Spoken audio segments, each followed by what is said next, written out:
With so much talk of terror and reaction to terror, let's turn our attention back to that simmering Cold War that seems to be taking place between India and Canada, ever since Justin Trudeau made his extraordinary accusation of having credible allegations linking India to the death of a Khalistani activist in Canada.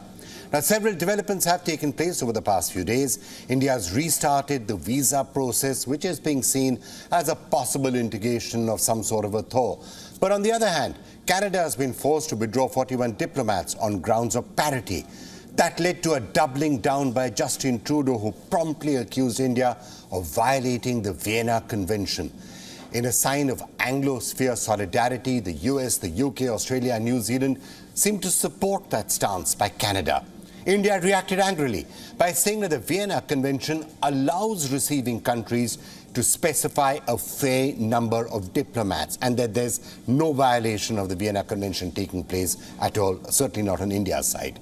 Look, this entire situation isn't going away anytime soon, and there are some indications that further escalations could take place, like India potentially taking Canada to international bodies for supporting terrorism. That could be on the cards. Now, why is all of this happening? Look at the state of the world. The war in Ukraine, the war between Israel and Gaza, the threat of Chinese aggression in East Asia, the emergence of a powerful anti-Western axis between China, Russia and Iran. The last thing that the West probably wanted was a major crisis with India, thanks to a still unsubstantiated allegation made by this man, Justin Trudeau. It's frankly not what India wanted either. But I can tell you one thing. I strongly doubt that India will be ready or able to blink on this issue. And that's probably something that the West should keep in mind. Why, you ask? Well, actually, that question was repeatedly asked to me on a recent trip to the United States, including by many seasoned India watchers. They were all somewhat surprised by the very hardline Indian response to Canada. And this is what I told them. I told them it's not about Nijjar. It's about the attitude of countries like Canada to terrorists who target India and Indian interests. And that includes Indian diplomats. Look, terror is a red line for India. It is a red line for many countries around the world. I mean, look at the way that America and most countries in the West are responding to the Hamas terror attack on Israel. That includes Justin Trudeau, by the way. Take a look at his reaction. They all say Israel has a right to defend itself against terror. That's why they are supporting the strikes on Gaza, strikes that have killed thousands and thousands of civilians. It's terror, they say. It must be dealt with. It was the same stance when it came to Afghanistan, to Syria, to ISIS, to Iraq. You get the picture. Now, India asks, and has been asking for a long time, where do those principles go when it comes to terror that targets India? Now, it has to be said that the West has finally become sensitive to Islamist or jihadi terrorism that targets India. Groups like the Lashkar-e-Toiba or Jaish-e-Mohammed, they have been referred to, even in recent statements by American leaders, for example, they're talking about the Lashkar-e-Toiba and groups like that. And that may well be because jihadi terrorism affects the West as well. But let's not forget, there are other forms of terror too. And let's talk directly about Khalistani terrorism. A lot of people died as a result of Khalistani terror. 20,000, 22,000, something like that in the 80s and 90s. A lot of people died. And yes, it is a big deal in India, including in the Punjab. You can imagine how much it angers Indians when people seek to revive that, especially when those people aren't even in India. They are stirring up trouble in India from safe havens and comfortable homes in places like Canada or the UK or the US for that matter. Punjab itself, you must remember, is peaceful. No one wants Khalistan there. No one wants a return to those bad days of terrorism and violence. These are outsiders seeking to restart that bloodshed all over again. No wonder there is such a strong Indian reaction when countries like Canada just turn a blind eye to that terrorism. And it's not just today. It's been happening for 40 years. You all know the story of how Canadian negligence, quite frankly, led to the blowing up of an Air India plane. And then the accused getting away. Slap on the wrist. That was 35 years ago, and all of that happened under the watch of Justin Trudeau's father. And that's why India will not and should not back down in this particular confrontation with Canada, because there is a principle here. Terror is terror.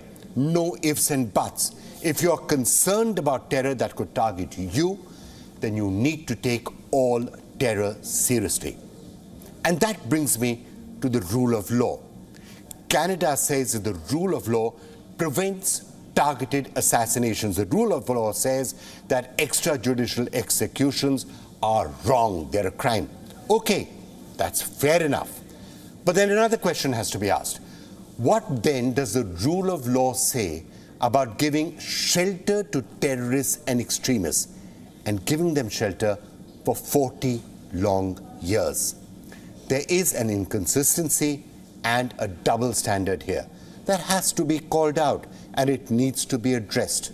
And let's take this further to these statements we've heard from Canada, for example, about the Vienna Convention. The actions that the government of India took this week are themselves contrary to international law. The government of India decided to unilaterally revoke the diplomatic immunity of 40 Canadian diplomats in India. This is a violation of the Vienna Convention governing diplomacy. Now, two things come to mind. Number one, India has responded by very clearly saying that the Vienna Convention doesn't say anything about the number of diplomats who should be in place. In fact, it sort of leaves it up to the receiving country to specify what is a fair number of diplomats that they should be there. And therefore, India is saying that Trudeau and the other Five Eyes are frankly quite wrong in their claim that India is violating the Vienna Convention in any way.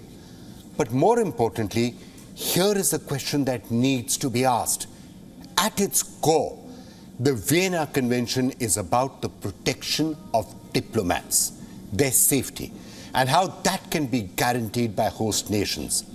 Now, if you take a look at any of these videos by people like the SJF's Pannu, look at what he is saying. He is directly inciting violence against Indian diplomats. There are posters being put up in Canada asking for the assassination of Indian diplomats. There are floats being paraded on the streets in Canada celebrating the death of an Indian Prime Minister. How is any of this even remotely compatible with either the rule of law or with the Vienna Convention? Quite frankly, it isn't. And if you think these are just empty words and you shouldn't take them seriously, they aren't. Indian embassies, consulates and high commissions have been repeatedly physically attacked by Khalistanis this year in just the last few months. And not just in Canada.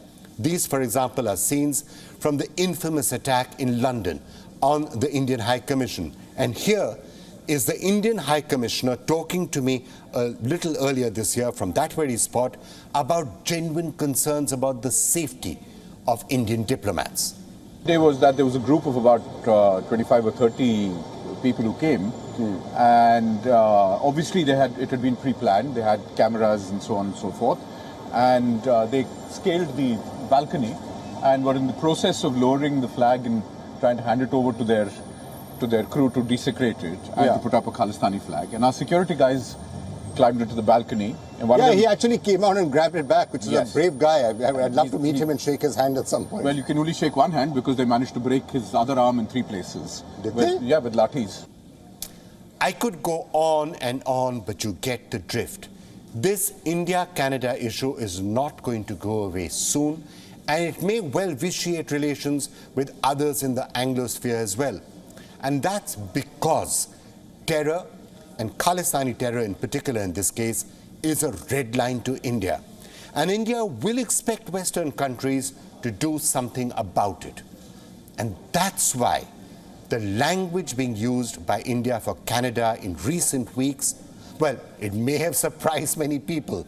And yes, I have only heard that language being used for one other country, and that's Pakistan. And that's the other country that India accuses of being a safe haven for terror. Now, Pakistan and Canada being spoken about in the same breath as safe havens for terror, that should probably outrage many people in Canada. That should upset many people in Canada, and that should worry Trudeau and Canada. And if it does, and it does worry them, then quite frankly, the onus is on them to do something about it, because that's the first step